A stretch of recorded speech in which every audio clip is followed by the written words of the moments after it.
आपण दूरदृष्टी होती की पुढे कसं होणार आहे आणि काय होणार ही दृष्टी आपणमध्ये होती. त्याच्यामुळे त्यांचं नेतृत्व सगळ्यांनी मान्य केलं होतं.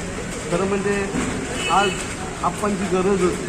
आम्हाला नेहमी जेव्हा राजकीय काही प्रश्न उभे राहतात त्यावेळेला आम्हाला वरटी सर, पंडितनाथ चौधरी, डॉमिनिक गोन्साल्विस, विलास विचारे यांची आम्हाला प्रामुख्याने आठवण येते की अरे ही माणसं आज पाहिजे असं नेहमीच वाटत असतं. कारण ती त्यांच्यामध्ये धमक होती.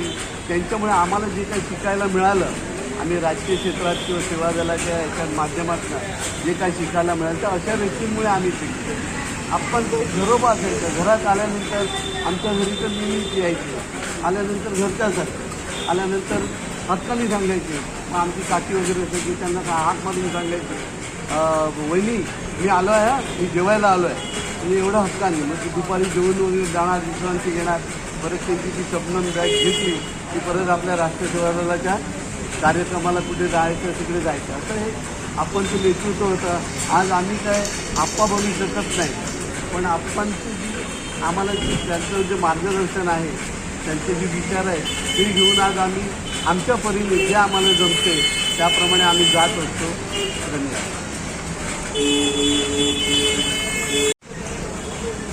ही रेकॉर्डिंग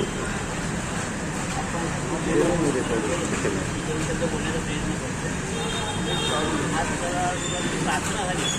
त्या प्रार्थनेच्या सर्व गोष्टी जर आत्मसात झाल्या आणि सर्व गोष्टी सक्षम झाल्या तर आपण परिपूर्ण म्हणजे श्रद्धांजली वाहिली असं होऊ शकतं. आणि एक एक गोष्ट अशी आहे त्या प्रार्थनेमधली की ती आज गरज आहे, काळाची गरज आहे. अशा प्रकारचे पुढच्या 2 वर्षामध्ये आपणची जयंती आहे ते 100वी. 10 मे 1927 आपणचा जन्म आहे. म्हणजे 2 वर्षांनी आपणची 100वी जयंती येणार आहे. त्याच्या अगोदर आपल्या ह्या ठिकाणी स्मारक होणं महत्त्वाचं आहे. फक्त आपल्याला 2 वर्ष भेटायची. 2 वर्षांमध्ये करणं आवश्यक आहे. आपणचं म्हणजे आज तुम्हाला सर्वांना मी धन्यवाद एवढ्यासाठी देईन की आज तुम्ही आहेत म्हणून आपणची स्मृती जागृत राहते. जर तुम्ही नसते, लक्षात घ्या, तर असं काय कोणी केलं नसतं. कारण आप्पा इथे जे बाजारवाडमधले किंवा इथे आहे जवळजवळ 90% लोकांना आप्पा काय आहे ते माहीत नाही. तुमच्यामुळे आज कळले जातं. हे सर्वात महत्त्वाचं आहे. म्हणून तुम्हाला मी प्रथम सर्वत्र धन्यवाद देतो.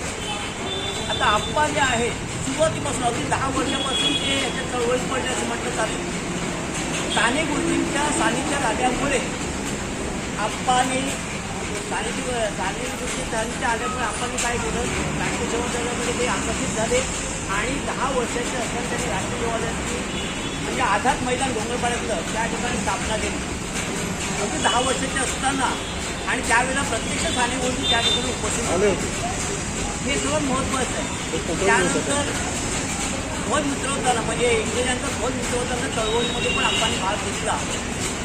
त्यावेळेला कमलाकर चौधरी त्यांना बाकी अटक झाली होती, बाकी हे सर्व फरार झाले. पोलीस स्टेशनला झेंडा लावला होता.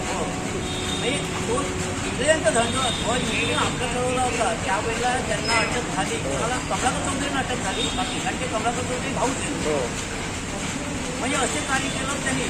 समाजसेवे जेवढी करता येईल तेवढे केले. ते रेल्वेमध्ये कामाला होते, पण साने गुरुजींच्या सानिध्यामुळे त्यांनी समाजकारण करण्याची लोकसेवा करण्याचा प्रयत्न केला आणि त्यावेळेला ती नोकरी रेल्वेची सोडली. त्यानंतर स्वातंत्र्यानंतर ते झेंडू कंपनीमध्ये कामाला लागले. समाजसेवेसाठी ती पण त्यांनी नोकरी सोडली आणि फक्त समाजसेवा, लोकांचं हित हे महत्त्वाचं नाव वाटत होतं. काय काय नाही केलं त्यांनी सर्व केलं. जर की आपलं दिवा वसई रोड रेल्वे आहे त्यासाठी पण त्यांनी आंदोलनं केली. एस.टी. महामंडळाचे सेक्रेटरी होते ते महाराष्ट्राचे.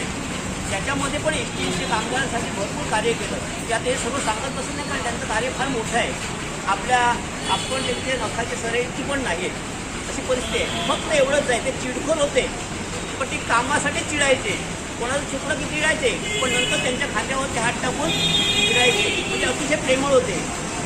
वाटायचं चिडतंय तसं, पण तेवढंच ते अनुभवाला असेल खांद्यावर हात टाकून सहज चिडायचे. काही झालं असं वाटत नव्हतं. आता ते गुंड मला पण वाटतं कुठलाही पक्ष किंवा हे राजकारणी जे लोक आहे माणूस म्हणून जीवन जगण्याचा आपण प्रार्थनेमध्ये कुठल्या माणूस म्हणून जीवनाचा आपण जर प्रयत्न केला तर ती आपण खरं अर्थाने श्रद्धांजली होईल. मी त्यातलं बोलत नाही, परत आमच्या कुटुंबाच्या वतीने सगळ्यांना मी धन्यवाद देतो आणि माझी दोन शब्द पूर्ण करतो.